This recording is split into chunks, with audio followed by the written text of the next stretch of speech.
Kamusta po sa inyong lahat? Lalong-lalo na po sa inyo, Sir Dan, na simula pa sa unang video mo ay nakikinig na po kami ng asawa ko. Ngayon lang po ako nagpadala ng kwento. Pero nung wala pa po kayo, ay nakapagpadala na ako ng kwento sa ibang narrator.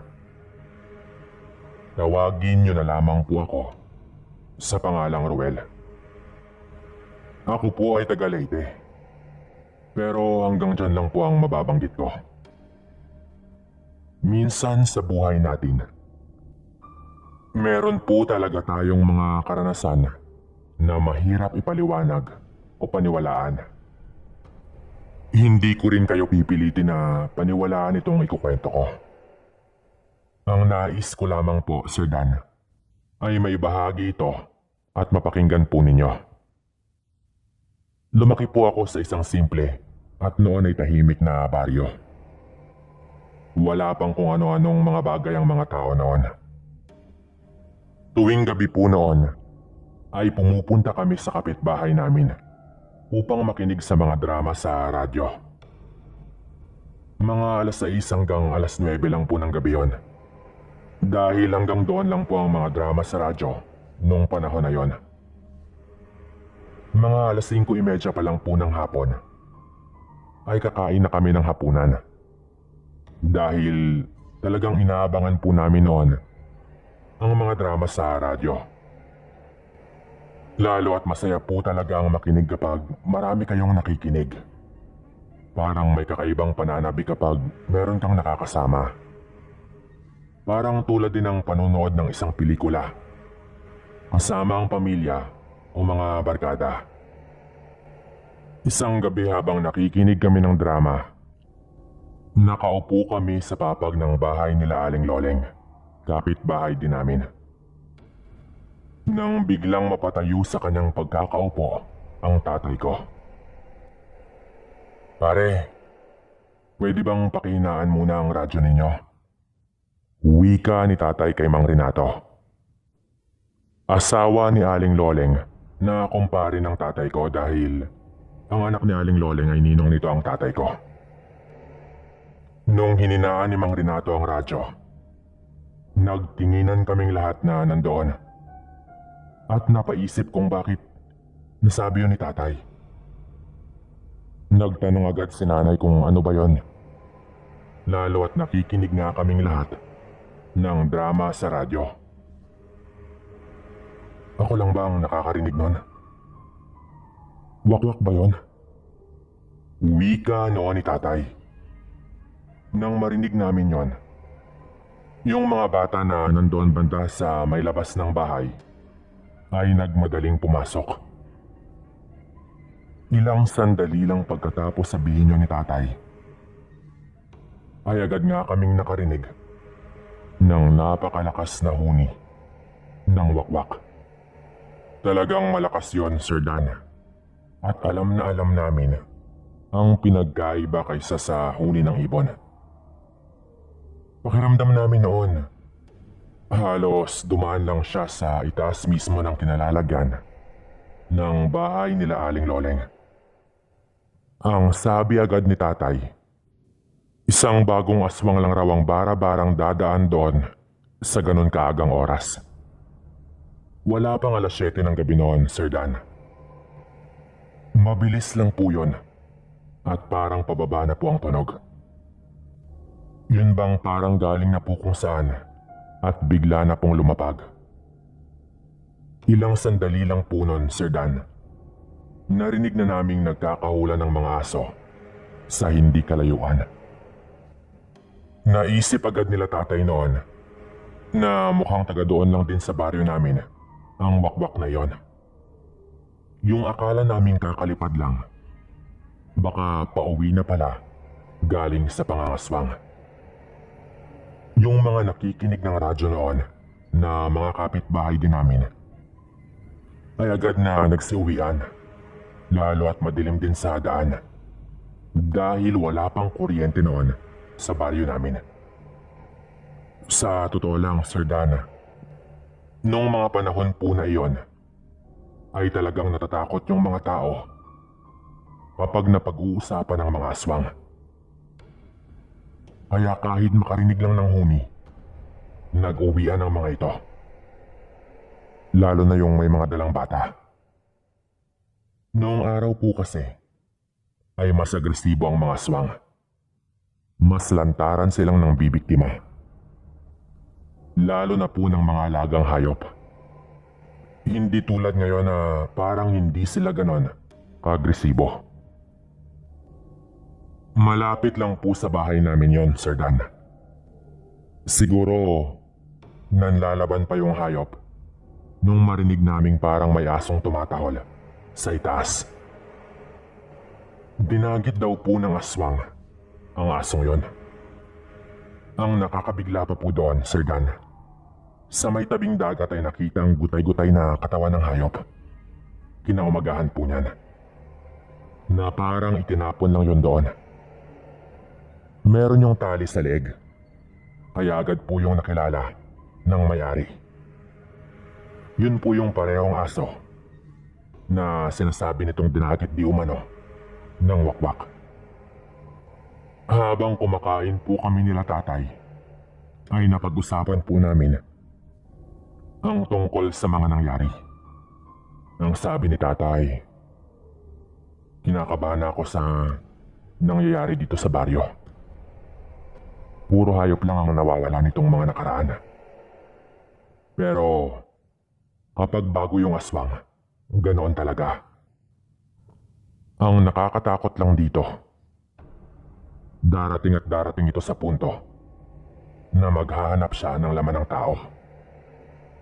Wika pa ni tatay noon habang kausap niya po ako at ang nanay ko. Panganay po kasi ako at nasa 17 o 8 taong gulang na po ako ng mga panahong yon. Dahil nga wala na ring mga tao halos na pumupunta doon kila Aling Loleng. Napagdesisyon na noon ni tatay na mangisda na lang kaming dalawa ng gabing yon. Napaminsan-minsan po ay ginagawa naman po talaga namin. Lalo kung kailangan po talaga namin ng pera. Ang sabi ni nanay noon, sigurado ba talaga kayo? Hindi ba kayo natatakot sa mga nangyayari nitong mga nakaraan? Tanong po nito kay tatay pero ang sabi ni tatay ay hindi raw ito takot at hindi naman kami magtatagal po talaga doon. Kaya natuloy nga po yon, Sir Dan. Nangisda po kami ni tatay para kahit papaano ay may extra na kita. Lalo at wala nang masyadong tinikita si tatay noon bilang isang barbero. Nakahuli naman po kami noon kahit papaano. Pero nung pauwi na po kami, muli na naman po kaming nakarinig ng huni ng wakwak. Paikot-ikot lang po yun na parang kami po talaga ang sinusundan. Habang naglalakad at bitbit ang mga gamit namin, sumigaw po ang tatay ko noon. Aswang, kung matapang ka, bakit hindi ka magpakita? Puro lang naman patraidor na pag-atake ang kaya ninyo eh. Kahit bisitahin mo pa ako sa bahay, hindi kita atrasan. Sigaw pa po ni tatay noon. Lalo at nagagalit na po talaga ito dahil parang halata na po talaga na kami po talaga ang punteriya. Nang tumigil po ito, ay bigla na lang pong parang may lumapag sa napakalaking puno sa likod namin. Nagliparan po ang ibon doon. Agad po akong hinila ni tatay noon, Sir Dan. Sabay iniangat niya po ang sulo para makita ang nasa puno. Pero masyado po kasing makapal ang mga dahon sa mga sanga ng puno na halos hindi namin maaninag ang nasa likod ng malalaking sanga. Sumigaw po ulit ang tatay ko noon na talagang hinahamon niya ang aswang na yon. Sa totoo lang, Nung nasa may kanlurang parte pa raw ng kabisayaan ng tatay ko, nung doon pa siya nagtatrabaho, nakakita na rin daw siya ng wakwak. Kaya talagang buo ang loob ni tatay na amunin yon. Sandaling katahimikan lang po yun, Sir Dan. Habang naglalakad ang tatay ko, malapit sa puno. Ako naman po ay nasa likod lang niya at may hawak rin na solo. Marahan po kaming lumalapit sa puno. At hindi pa man po kami nakakalapit talaga, bigla pong may lumipad mula doon. At kasabay po nun ay ang napakalakas na huni ng wakwak. Bigla pong lumakas ang hangin noon, Sir Dan.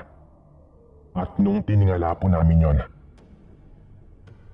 merong parang napakalaking ibon na paikot-ikot lang sa itaas namin. Tay, tumakbo na tayo. Wika ko po noon dahil naunahan ako ng kaba. Pero nagulat na lang po ako, Sir Dan, nang bigla po akong tinulak ni tatay at pinadapa niya ako sa lupa. Sabay sumigaw siya na gumapang daw ako doon sa may mga kugon sa gilid ng daang tinatahak namin.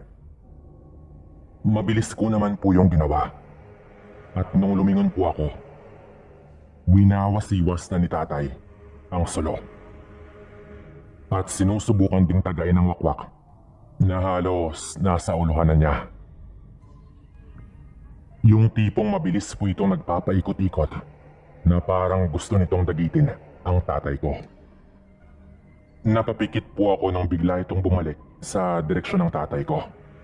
At ang tangi ko pong narinig ay yung tunog na parang may tinamaan yung itak na hawak ni tatay. Nasugatan niya po ang wakwak na yon. Walang duda doon. Ngunit hindi ko po namalayan na hawak ko po pala ang sulo nung bigla niya akong pinadapa. At dahil damuhan po yun doon, hindi ko napansin na sa may harapan ko lang ay nagliliyab na rin pala ang mga patay na kugon. Biglaan din po kasi ang nangyari. At sigurado po ako na naisip ni tatay na pagapangin ako doon para hindi ako madagit. Lalo at ang sabi nila, ayaw daw talaga ng mga wakwak ang matatalas na dahon ng kugon. Lalo at parang kontra daw yon sa kanilang mga pakpak. Nung nagliliyab na doon sa damuhan, Sir Dan, ay tumakas na rin po ang aswang. Lalo at may sugat na rin po yon. Doon na po nagsitatingan ang ibang kababaryo namin. Dahil siguro ay nakita nila ang apoy. Pinalabas po naming aksidente po yon. Pero ang mga pinagkakatiwalaan ni tatay ay pinagsabihan niya sa totoong nangyari. Hindi po kami nagawang biktimahin ng wakwak na yon. Pero asahan niyo po na sa susunod kong padala ay sasabihin ko pa ang ibang nangyari. Dahil nagtanim po ng galit kay tatay ang aswang na yon. Hanggang dito na lang po muna sa ngayon. Magpapadala po ako agad. Salamat.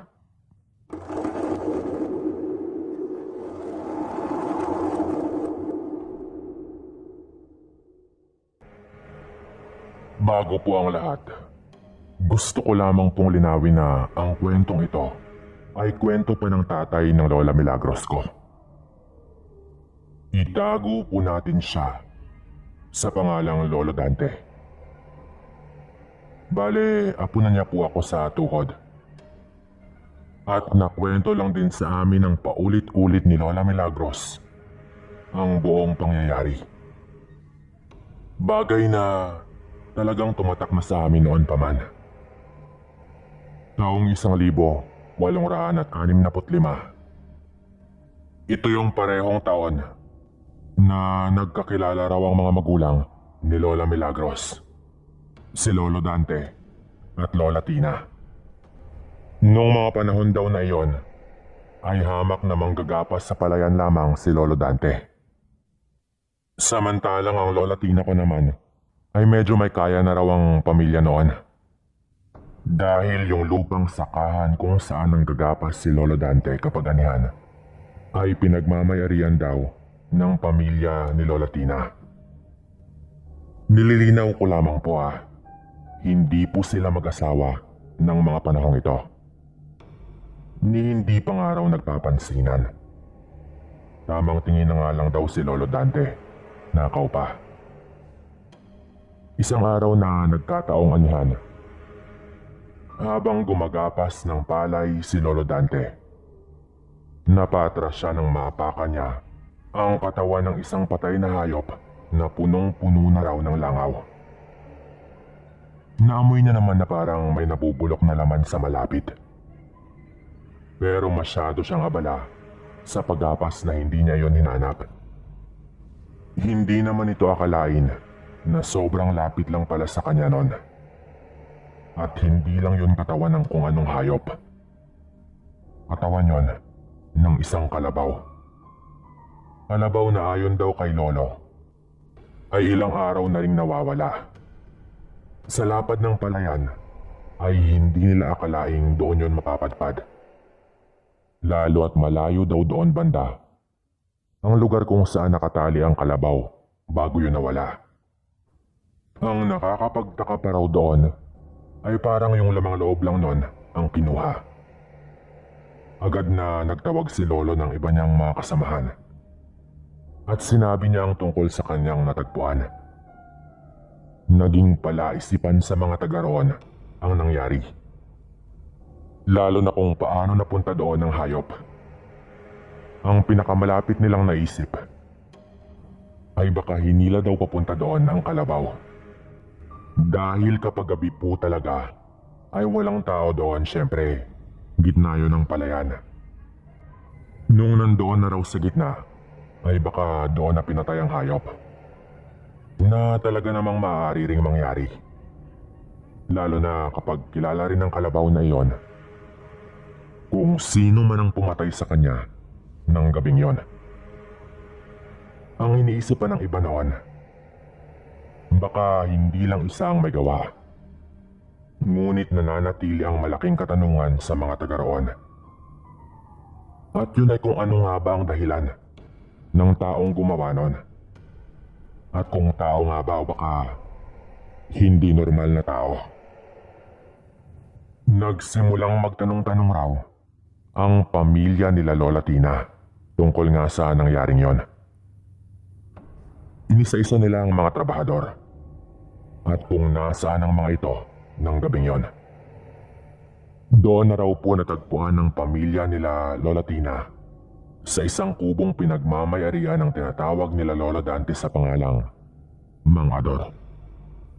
At ang nakita ay di umano'y isang matibay na ebidensya. Itong si Mang Ador daw ay tinatawag nila noong araw na administrador doon sa palayan. Yun ay dahil kumbaga may posisyon na daw siya doon at may mga hawak ng mga tao sa ilalim niya. Kahit ilang araw na raw ang lumipas, nakita raw ang isang itak na may mansya pa ng dugo at isang dugo ang damit doon sa may likod ng kubo ni Mang Ador. Agad daw siyang pinadampot noon at pilit na pinapaamin pero kahit anong gawin ay itinatanggi daw nitong siyang may gawa doon sa namatay na kalabaw. Binugbog raw ng pamilya nila Lola Tina si Mang Ador. Pero kilala ng Lolo Dante si Mang Ador. At alam niyang hindi gagawa ng ganong bagay itong si Mang Ador. Kahit sabihin pang hindi ito normal. Bagay na medyo imposible daw dahil sa tinagal-tagal na nakakasama nila Lolo si Mang Ador, wala pa silang napapansing kakaiba sa ikinikilos nito. Kinakabahan raw noon si Lolo dahil baka tuluyan ng pamilya nila Lola Tina si Mang Ador na malamang ay inosente nga sa mga nangyari. Pinuntahan ulit ni Lolo Dante ang lugar kung saan nakita ang kalabaw. Pinagmasdan lang niya kung gaano kalayo hinila ang kalabaw mula doon sa kinalalagyan nito ng gabing yon. Paalis na po sana si Lolo nang hindi niya akalaing may napansin siyang parang kumikinang sa may palayan. Nilapitan daw po yun ni Lolo at saka dinampot. At doon ay nakita nito ang isang pamilyar na bracelet. Alam na alam ni Lolo Dante kung kanino yon dahil araw-araw niyang nakikita ang nagmamay-ari nun. Malakas ang kutob noon ni Lolo Dante na yung nagmamay-ari ng nakita niyang bracelet ay baka may kinalaman sa nangyari. Binalikan niya ulit sa utak niya ang itsura ng sugat doon sa nakita niyang kalabaw. Doon na napagtanto ni Lolo na parang masyado raw brutal at hindi pulido ang itsura ng sugat. Tipong kung matalim na itak o anumang panghiwa ang gamit ay hindi dapat ganon ang itsura ng pagkawakwak ng tiyan ng kalabaw. Parang hindi raw kasing nipis ng itak ang bagay na ginamit. Parang sandali raw na napaisip si Lolo na baka hindi talaga matalas na itak o ano paman ang ginamit, kundi yung tipong mas hindi inaasahan. Tulad ng mga kamay na may matatalas na mga kuko, kung saan direktang dinukot ang lahat ng mga lamang loob at nilapayo na parang hayop. Dahilan kung bakit nawawala ang mga yon nang makita ang kalabaw. Baka hindi talaga yon kinuha, kundi nilantakan. Ang nakakakilabot pa po doon, iisang mukha lamang ang nakikita ni Lolo habang iniisip niya yon. Yung mukha ng nagmamay-ari sa bracelet na kanyang nakita. Hindi alam ni Lolo Dante ang gagawin niya noon. Nang matsyempohan ni Lolo na naglalakad si Lola Tina doon banda sa palayan, sinunggaban na niya ang pagkakataon. At nakiusap daw itong pakiusapan ni Lola Tina ang kanyang pamilya na hayaan na ang kawawang si Ador. Tandaan niyo na hindi pa nagmamahala noon ang Lolo Dante ko at Lola Tina. Pero dito raw nagsimula ang lahat. Nakiusap si Lolo na bigyan siya ng ilang araw para patunayan na inosente talaga si Mang Ador. At maswerte naman daw na sinabi ni Lola Tina na pakikiusapan niya ang tatay niya na hayaan na muna si Mang Ador ng ilang araw. Ang ginawa ni Lolo Dante daw noon, Sir Dan, ay minanmanan niya ang may-ari ng bracelet na walang iba kundi ang tita rin mismo ni Lola Tina. Itago po natin siya sa pangalang Imelda na meron daw sariling bahay din doon banda. Kaya tuwing gabi, pinupuntahan niyo ni Lolo para magmanman.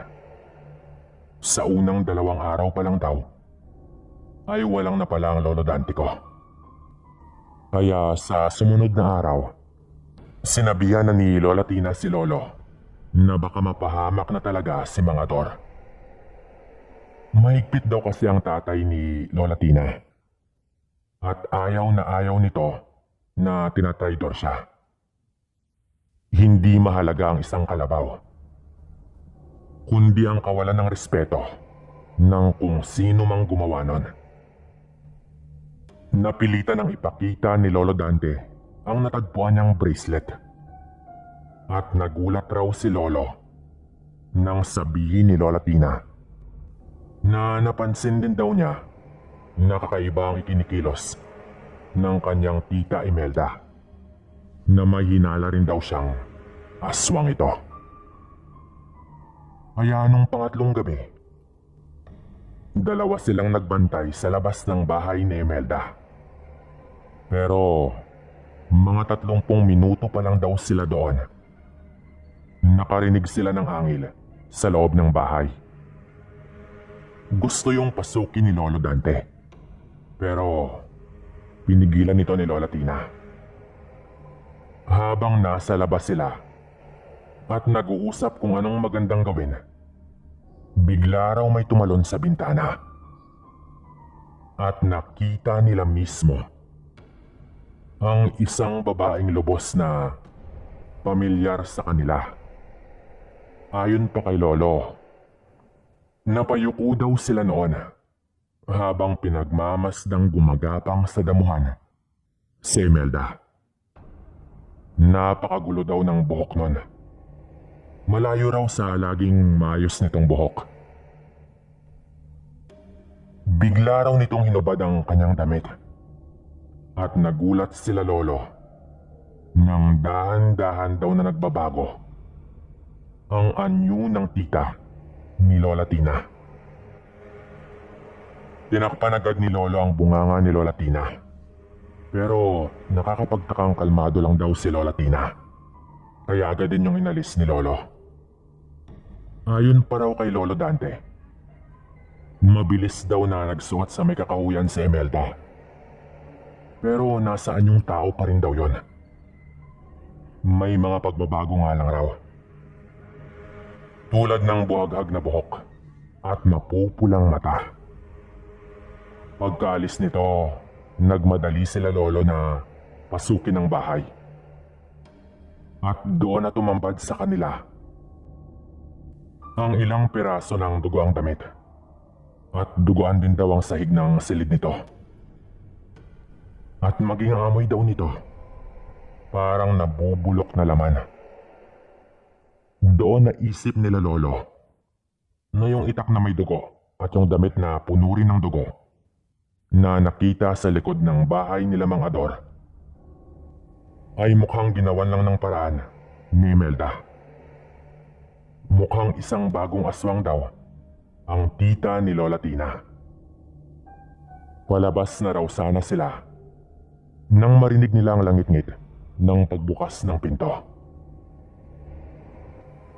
Nung lumabas sila ng silid, napasigaw daw si Lolo nang biglang dinumog ni Imelda ang kanyang pamangkin. Bumalik daw pala ito kaya naabutan sila doon sa loob. Talagang parang hindi raw nito kilala ang kanyang pamangkin kaya sa pagkataranta daw ni Lolo, binunot niya ang dala niyang itak at tinaga si Imelda sa may balikat. Ang lakas na raw ng sigawan nila noon. Ngunit nang tatagain pa raw sana ulit ni Lolo ang aswang, bigla raw nitong binitawan ng kanyang pamangkin. At parang natauhan ito. At napatras sabay sandal sa dingding ng bahay. Agad daw nitong kinuha ang mantil ng mesa sa malapit. At tinakip yon sa hubot-hubad niyang katawan. Iyak raw ito ng iyak at humihingi ng tawad sa ginawa niya sa kanyang pamangkin. May mga sugat sa leeg si Lola Tina dahil sa pagsakal na ginawa sa kanya ni Imelda. At dahil sa mga sigawan, bigla raw dumating ang tatay at ang tito ni Lola Tina. Dahil ang bahay raw nila Lola Tina ang pinakamalapit doon sa bahay ng kanyang tita Imelda.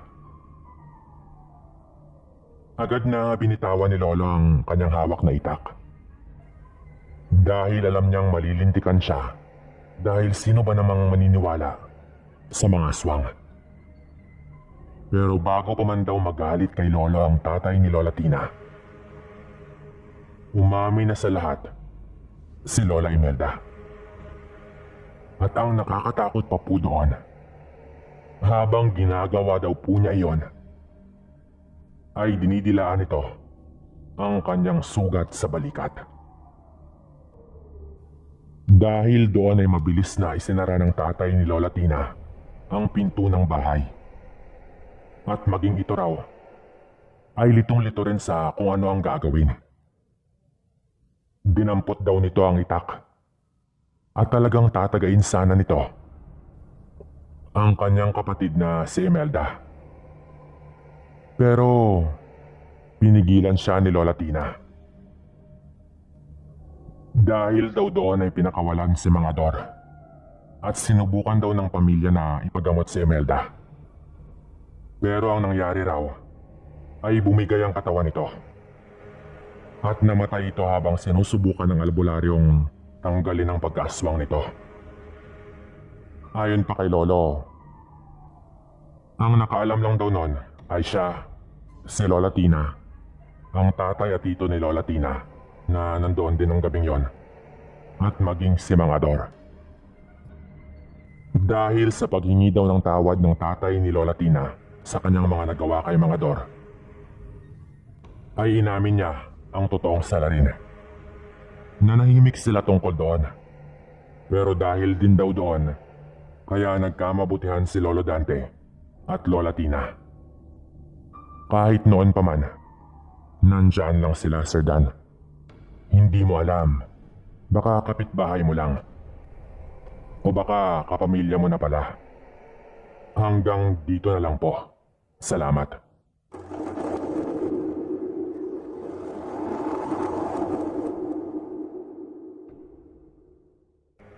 Bago po ako magsimula, lahat po ng mga pangalang gagamitin ko sa kwento kong ito ay pinalitan ko na rin po para itago ang mga pagkatao namin. Binabati ko na rin po ng isang mapagpalang araw ang lahat ng inyong tagapakinig. Mga 30 taon na po ang nakalipas. Ipinanganak ang bunso naming kapatid. Bali pang-4 na anak. Tawagin niyo po akong Narding, panganay sa magkakapatid, at nung mga panahon yun ay 15 taong gulang na. Nakatira kami sa isang liblib na baryo sa Mindoro. Nasabi ko pong liblib dahil nung mga panahon yun ay kakaunti pa lang ang mga bahay sa lugar namin. At hindi maitatangging talagang hindi pa naabot masyado ng sibilisasyon ang aming lugar. May kuryente na pero talagang liblib na baryo ang datingan. Walang masyadong pumapasok na mga dayo doon at mahirap rin karamihan ng mga nakatira. Kasama na kami doon. Mahirap ang buhay pero ginagapang naman ni nanay at ng tatay ko ang mga pangangailangan namin. Tumutulong naman rin ako noon. Nagtatanim ako ng mga gulay at tuwing linggo ay pumupunta ako ng bayan at naglalatag ng mga paninda kong gulay. Doon lang banda sa may tapat banda ng simbahan. Masaya na po ako noon kung may maiuwi akong 50. Napakamura pa kasi ng mga paninda ko noon. Pero talagang mura din ang mga bilihin. Kaya malaking tulong din talaga sa pamilya namin. Lalo at hindi rin makapaghanap buhay ang nanay ko noon dahil nagbubuntis siya noon sa bunso naming kapatid. Masaya ako noon dahil may dadagdag sa aming pamilya. May bago na namang magiging sentro ng aming atensyon. Kaya todo kayod po kami noon ng tatay ko para sa aming pamilya. Hindi pa man naipapanganak ay marami na kaming mga pangalang naisip noon. Ngunit kinabahan kami noon nung dinugo ang nanay ko nung mga 4 na buwan pa lang ang kanyang ipinagbubuntis.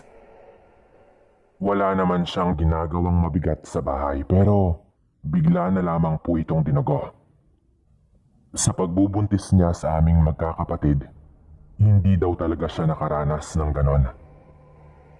Tumakbo po ako noon para puntahan si Ninong Dolpo kasi kakapagawa lang ng sidecar sa motor nila na ginagamit ni Ninong noon kapag ibinibenta niya ang mga alaga niyang baboy doon sa bayan.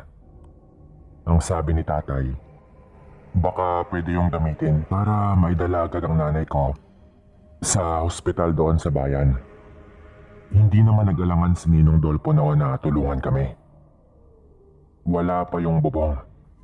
Bale, open lang na sidecar kasi nga kinakargahan yun ng mga baboy.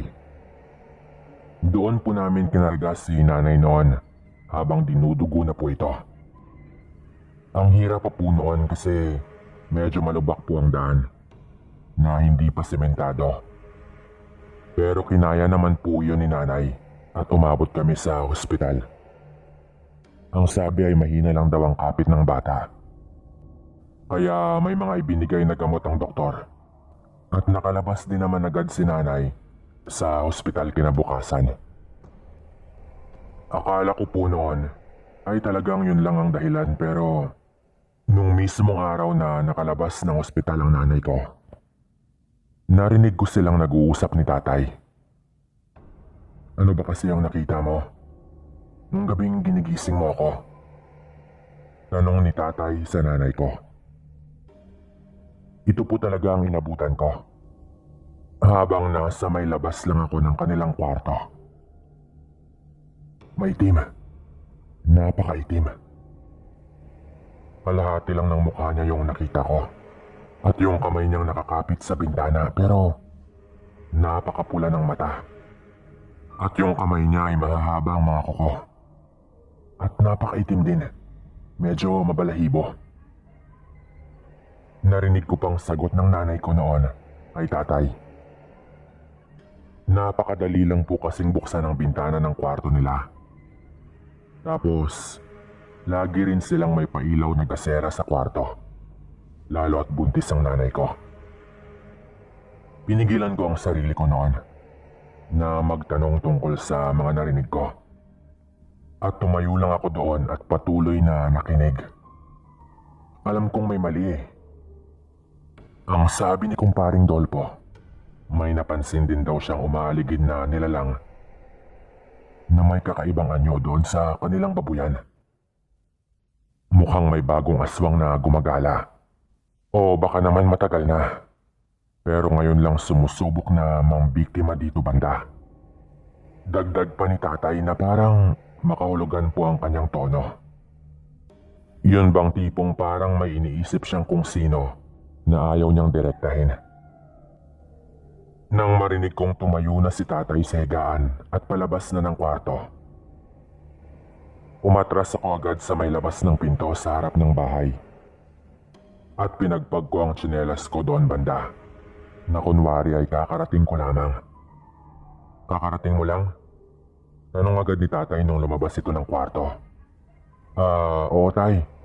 Inasikaso ko lang yung mga gulay doon sa kabila. Sagot ko naman sa kanya.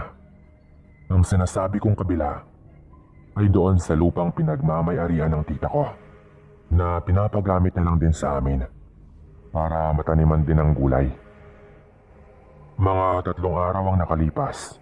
Gabi na ako umuwi noon galing sa pagbibenta ng gulay sa bayan.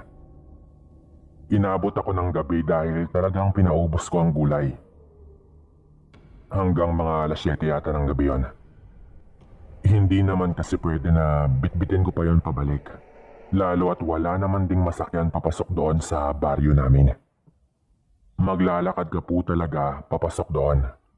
Sa totoo lang, nag-aarkila lang ako para may magkarga ng mga gulay ko palabas ng baryo. Mga lagpas alas 8 na noon nung dumating ako ng bahay. Umikot ako sa likod dahil maghuhugas sana ako ng paa. May balon kasi doon sa may likod ng bahay namin noon. Habang papunta sa may balon, nakita ako sa gilid ng mata ko, sa peripheral vision kong baga, na parang may gumagalaw kaya napalingon ako agad. Doon ko na po nakita ang bagay na hindi ko malilimutan. Merong nakayuko doon. Hindi na po ako magpapaligoy-ligoy pa. Merong aswang doon sa likod ng bahay namin. Nakayuko po ito at nakadikit sa dingding ng bahay namin. Medyo nakatalikod ito halos sa akin pero ang mukha nito ay nakadikit talaga sa pader. Doon banda sa kwarto ng mga magulang ko. Medyo napatras ako dahil ayokong makita niya ako doon. Pero sa pag-atras ko po na iyon, nagkataong sumakto ang anggulo. At nakita ko doon sa pwesto ko na marahan itong dinidilaan ng pader. Maliwanag po ang buwan noon at pabor na pabor po ang liwanag doon sa likod ng bahay kaya talagang nakikita ko ang pinaggagawa niya. Nakakahiyaman pong sabihin, hindi ako agad nakagalaw noon dahil sa kaba. Literal na halos maihina ako sa salawal. Hindi niya ako napapansin dahil siguro nakabuhos lang ang kanyang atensyon sa kanyang inaaswang sa loob ng bahay namin. Agad po akong pinagpawisan pero ilang segundo lang bago ako nakaramdam ng galit at natauhan ako. May nakatumpok po doon na bote ng long neck na tanduay. Dahil madalas mag-inuman si Ninong at ang tatay ko noon. Bigla pong uminit ang dugo ko noon at agad kong dinampot ang isang bote at ibinato yon sa hayop na yon. Hayop kang aswang ka! Papatayin kita! Sigaw ko po noon dahil sa galit na parang biglang nawala ang nararamdaman kong takot. Tumama po yung bote sa dingding ng bahay at agad yung nabasag. Nanginginig po kasi talaga ang buong katawan ko noon. Lalo na ang kamay ko, kaya hindi ko siya tinamaan. Nung lumingon po yun sa akin, Sir Dan, talagang natigilan po ako noon. Nakita ko po kasi yung mga pangil at naglalaway po yun ng sobra na parang mas malala pa sa isang asong ulol. Pero tinignan lang po ako noon at hindi ito umatake sabay mabilis na tumakbo palayo. Napakabilis ng kilos noon, Sir Dan, na nung lumabas ng bahay ang tatay ko, hindi man lang niya iyon naabutan. Sigaw ng sigaw si tatay noon at pinaghahamon niya ang aswang. Nakainom kasi ito noon dahil kakatapos lang pala ng inuman nila ni Ninong. Nung tinignan po namin doon sa may likod ng bahay at inilawan namin ng flashlight ang paligid, nagtaka po kami nang makita ang isang pares ng tsinelas doon sa may likod ng kay Mito. Teka, ay kumpare to. Wika agad ng tatay ko. Kakatapos lang namin ng inuman at dito siya dumaan pa uwi. Kakaalis lang din niya eh. Dagdag pa ng tatay ko. Kinabahan ako noon, Sir Dan, dahil ang naisip ko ay baka nakasalubong ni Ninong ang aswang. At baka napahamak na siya bago ko pa man nakita ang aswang na yon.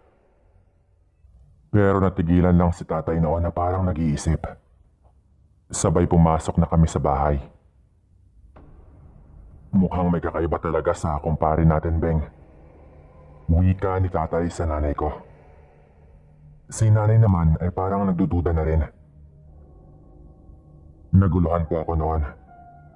Pero halatang galit na ang tatay ko. Parang may tinutumbok talaga ito. Mga 3 minuto pa lang daw kasi ang nakalipas. Nung nagpaalam si Ninong na uuwi tapos narinig na nila ang sigaw ko. At ang pagkabasag ng bote sa dingding namin. Simula nang malaman niyang buntis ka, napapadalas na ang punta niya rito.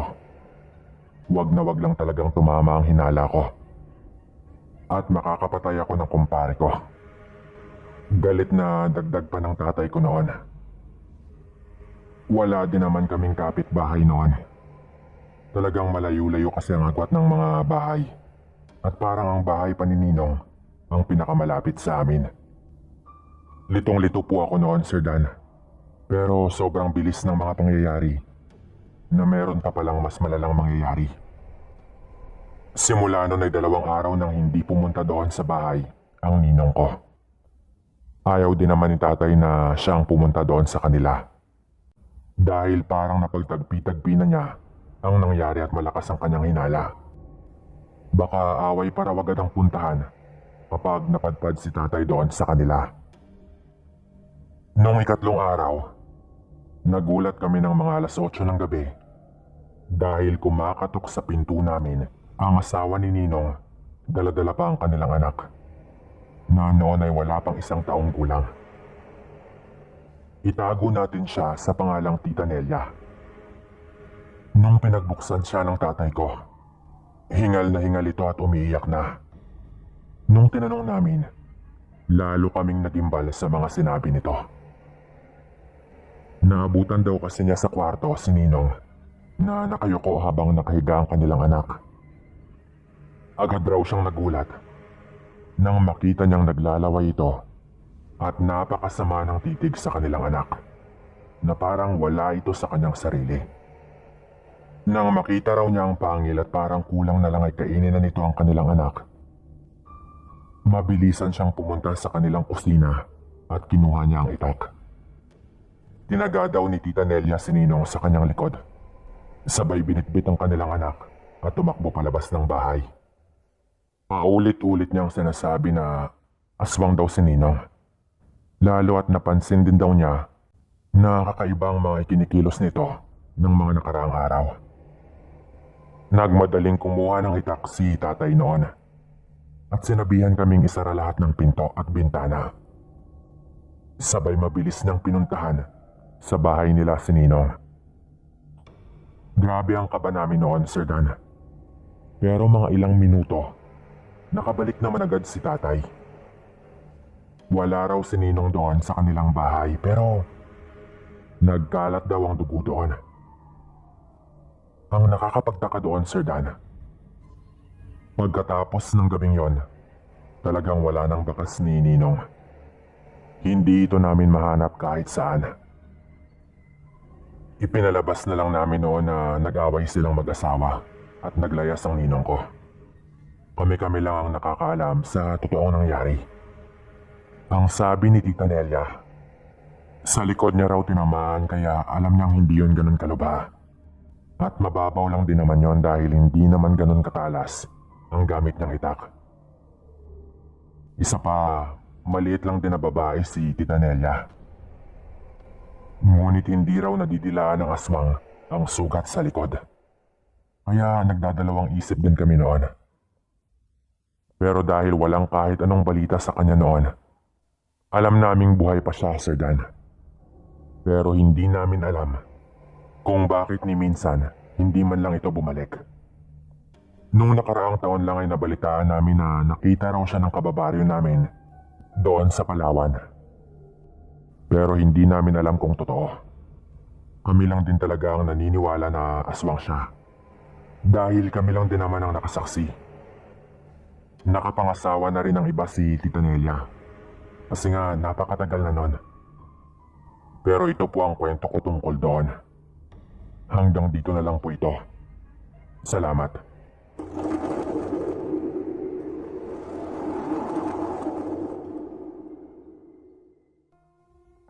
Noong araw, nagkaroon rin ako ng matalik na kaibigan. Nasa high school po ako noon. Ang kaibigan kong ito ay dati ko ring kaaway. Kami kasing dalawa ang naglalaban sa top 1 ng klase noon. Kami lagi ang nagbabantayan ng mga grado. Siyempre, kung sino nga ba yung mas mataas sa aming dalawa. Kaya medyo nagkaroon ng tensyon sa pagitan naming dalawa. Nawala lamang yon nang magkasama kami sa badminton team ng paaralan namin. Simula noon, nawala na ang hidwaan sa pagitan naming dalawa. At naging mabuti kaming magkaibigan. Tawagin niyo po pala ako sa pangalang Mara. At ang kaibigan ko naman, itago natin sa pangalang Gloria. Ang kwentong ito ay medyo matagal na panahon na rin naman ang nangyari. Dekada 90 pa, kung saan kaming dalawa ay nasa college na at nag-aaral sa parehong university. Magkaiba man ang kurso, hindi nagbago ang pagkakaibigan naming dalawa. Talagang magkasundo kami. Si Gloria kasi ay lumaking walang nanay, habang ako naman, lumaking walang tatay. Siguro ay dahil pareho kaming nangungulila at nangangarap na mapunan ng lungkot na dala ng pagkakaroon ng hindi kumpletong pamilya. Kung minsan kapag walang pasok, tumatambay ako sa kanilang bahay. Mabait si Tito Arnold, yung tatay ni Gloria. Naging abala raw ito sa pag-aasikaso ng kanilang negosyo. Hanggang sa nagulat na lang daw ito nang malaman niyang may ibang kinakalantari na ang kanyang asawa. Umalis itong walang paalam at naiwan silang mag-ama. 5 taong gulang lamang raw si Gloria noon. Ang huling balita namin noon, may 2 anak na rin daw yung nanay niya. doon sa bago nitong kinakasama. Kung bakit naman ako walang tatay, ay dahil may nangyari raw sa Maynila noon. Kaya umuwi na lang si nanay dito sa probinsya namin sa Mindoro. Hindi kami sinundan ni tatay. Kahit alam niya naman kung saan kami hahanapin. Kaya hindi ko siya nakita ng personal sa buong buhay ko. Dumating noon ang 18 kaarawan ko. Medyo doon na nagsimula ang lahat. Kahit sakto lang naman ang kinikita ni nanay sa pagtatahi, naghanda naman kami kahit papaano. Kahit simple lang basta ipinagdiwang namin. Inimbita ko noon ang kakaunti ko lang naman na mga kaibigan. Dahil ako yung tipo na okay lang naman kahit hindi lalagpas sa 5, basta mga tunay na kaibigan. Siyempre, dumalo din doon ang mangilan-ngilan naming kapitbahay. Wala nang 18 roses o ano pa. Basta may mapagsasaluhan lang. Lalo at ginagapang din talaga namin noon ang aking pag-aaral. Siyempre ay nandoon din si Gloria. Hindi siya pwedeng mawala doon. Masaya naman ako noon. At uminom pa nga kami ng beer. Dahil hindi naman talaga kami umiinom. Medyo nalasing din kami noon. Ang iba kong kaibigan, talagang pinilit pa rin na umuwi. Pero itong si Gloria, hindi na. Dahil medyo malayo ang kanila. At nakapagpaalam naman daw ito sa kanyang tatay na baka doon na siya matulog sa bahay namin. Kauna-unahang pagkakataon yun na doon siya nagpalipas ng gabi. Dahil nga medyo lasing na kami, agad na kaming nahiga. Si nanay noon ang umasikaso sa amin. Kinabukasan, tanghali na kami na nagising. Lagpas 12:00 na yata ng tanghali. Pinaganda na kami ni nanay ng pagkain. Hindi sa amin sumabay si nanay noon. At nakatingin lang ito habang kumakain kami. Tuwang-tuwa talaga ito kay Gloria. Kasi madaldal daw. Ako naman kasi ay medyo yung tipong tahimik lang kahit sa bahay. Pinaghanda pa niya si Gloria ng dinuguan. Dahil nabanggit ko sa kanya na paborito yun ni Gloria. Samantalang yun naman ang pagkain na hindi ko talaga kinakain. Medyo takot kasi ako sa dugo, kaya ayoko talaga ng dinuguan. Ganadong-ganado si Gloria noon, habang nakangiti lang si nanay, at nakatingin sa kanya habang kumakain kami. Hapon na umuwi si Gloria, at naging masaya naman ang pagdiriwang ng kaarawan ko. Hanggang sa kinabukasan yan, Lunes na iyon. Nagtaka ako nang hindi pumasok si Gloria. Wala pang cellphone noon, kaya walang paraan para malaman ko kung bakit. Maliban na lang kung umabsent ako at puntahan ko mismo. Hindi kasi talaga nag-a-absent si Gloria. Dahil tulad ko, scholar siya at may grade kami na hinahabol para hindi matanggal sa scholarship. Nagtanong ako noon sa kanilang guro. Ang sabi nito, may dinala daw na excuse letter ang tatay ni Gloria. Sumasakit daw kasi ang tiyan nito. Pagkatapos ng klase, pinuntahan ko siya sa kanila. Ang sabi sa akin ni Gloria, pagka-uwi niya raw galing sa amin, bigla na lamang daw sumakit ang kanyang tiyan. Akala raw niya ay baka naparami lang ng kain pero kakaiba daw talaga ang sakit. Parang kinakalmot daw sa loob. Nagpa-check naman siya sa doktor at may ibinigay na gamot pero hindi pa rin daw nawawala. Bukod pa roon, medyo nagulat ako sa iba pa niyang sinabi. Bigla itong may tinanong sa akin na medyo agad kong ikinagulat. Nagtanong ito kung may hindi daw ba ako sinasabi sa kanya. Nalilito po ako noon. Tulad ng ano, Gloria? Tanong ko pa. Tungkol sa nanay mo? Sagot naman ito, na parang kinakabahan din itong magtanong. Ay nanay, ano bang tungkol sa kanya? May nagawa ba siyang masama? May hindi ba ako alam? Tanong ko pa noon. Ang sabi sa akin ni Gloria, nakita raw kasi ng kanyang tatay na nasa may labas ng bahay nila ang nanay ko nung nakaraang gabi. Pero hindi lang raw basta gabi, kung hindi 10 oras na raw. Nakatayo lang raw ito sa may likod ng bahay at nakatingala sa may bintana ng kwarto ni Gloria. 2 palapag kasi ang bahay nila. Nung inilawan daw siya ng tatay ni Gloria gamit ang flashlight at tinanong ito kung ano ba ang ginagawa niya roon, bigla na lang daw tumakbo si nanay. Doon sa madilim na parte, sa may kakahuyan sa likod ng bahay nila Gloria. Ang sabi din ng tatay ni Gloria, kakaiba daw ang kilos nito. Mabilis daw. At nung tinanong daw niya, tinignan lang daw siya ni nanay ng masama na parang ibang tao raw ito.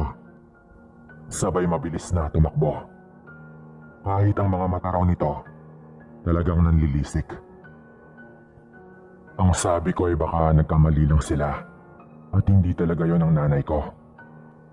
At sinabi ko rin na huwag naman nilang pag-isipan agad ng masama ang nanay ko. Pagkatapos nun, umalis na ako agad. Aaminin kong medyo nagalit ako noon. Sino ba namang hindi? Halatang halata kasi ang ipinapahiwatig nila na aswang talaga ang nanay ko. Pag-uwi ko, agad kong tinanong si nanay. Pero syempre ay tinatanggi niya yon. At naniwala naman ako. Mga 2 araw pagkatapos nun, humingi ng tawad sa akin si Gloria. Ang sabi niya ay nagkamali daw siya sa kanyang mga sinabi tungkol sa nanay ko. Siyempre pinatawad ko naman dahil hindi ko naman siya kayang tiisin. Lalo at nag-aalala ako dahil hindi pa rin ito pumapasok noon. Kinabukasan, sinabi ko kay nanay na pupunta ako ulit kila Gloria. Ito namang si nanay ay nag-abala pang maghanda ng pagkain. Ang sabi pa niya, tutal daw na naayos na rin naman namin ang problema. Ibigay ko daw kay Gloria ang pagkain. Ngumiti lamang ako at kinuha yon. Sa isip ko ay baka kaya humingi ng tawad si Gloria. Napatunayan na rin siguro nila na mali talaga ang kanilang hinala. Pagdating ko doon sa kanila, bukas naman ang pinto. Kaya agad akong sumilip. Nagulat ako dahil tumambad agad sa akin sila Gloria. At may isang matandang lalaki na parang may ginagawang orasyon. Napagtanto ko agad na isa yung albularyo kaya natigilan ako. Hindi pa pala gumagaling si Gloria sa kanyang tiyan. Pinaupo ko ng tatay niya. Hanggang sa umabot na sa puntong nagtawas ang albularyo. Halos mahulog ako sa kinauupuan ko. Nung lahat ng description ng sinabi ng albularyo, tumutugma sa nanay ko. Naisip ko na baka totoo nga aswang si nanay. Naiyak na ako noon at ganun din si Gloria. Ang sabi niya, ayaw lang daw niya na mag-away kami. Kahit sigurado naman daw talaga ang tatay niya na ang nanay ko nga ang nakita nito. Napatingin ang albularyo noon sa hawak kong pagkain. Yung pagkain na sabi ni nanay, ibigay ko raw kay Gloria. Sinabi ko yon sa kanila at mabilis yung kinuha ng albularyo. Sa isang platito, may inilagay siyang parang apog. Hindi ako sigurado pero parang ganon. Pagkatapos nun ay kinuha niya ang bote ng langis. At mga ilang segundo niya yung dinasalan. Bago niya binuksan at ipinatak doon sa parang apog na nilagay niya sa platito. Hinalo niya yon sandali. Tapos ibinudbod niya yon sa dala kong pagkain. Doon ako tuluyang naniwala, Sir Dan. Ilang sandali lang, biglang nagbago ang itsura ng pagkain. Tipong parang nabubulok na at meron ng mga uod. Yun ang parehong pagkain na gustong ibigay ni nanay sa aking kaibigan. Hindi ko alam ang mararamdaman ko noon. Pero pinuntahan namin ang nanay ko. Kasama ko sila Gloria at ang albularyo. Gusto ko lang pong linawin na hindi ko pinapahiya ang nanay ko sa kwento ko. Mahal na mahal ko ito.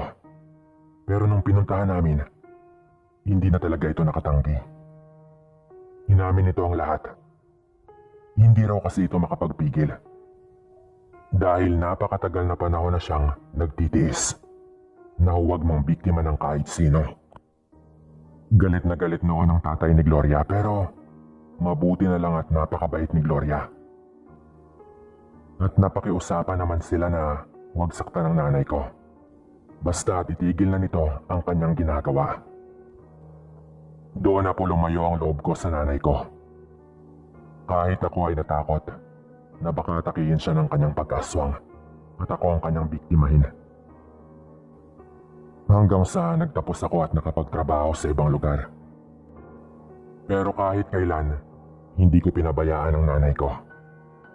Itinago namin ang tungkol sa kanya hanggang sa lumipas ang maraming taon at binawian na rin ito ng kanyang buhay. Tandang-tanda ko pa noon na walang masyadong nakilibing. At hindi siya inilibing ng normal. Inilibing siya na nakadapa sa loob ng kabaong. Nagiging amaranig daw kasi ang mga aswang na namatay nang hindi na ipapasa ang kanilang agimat. Dahil bukod sa ayaw kong tanggapin ang pagkaswang niya, ayaw rin naman niyang ipasa. Ayaw rin itong magdusa pa ako. Hanggang ngayon, magkaibigan pa rin kami ni Gloria. Salamat sa mga nakinig. Hanggang dito na lang po ito.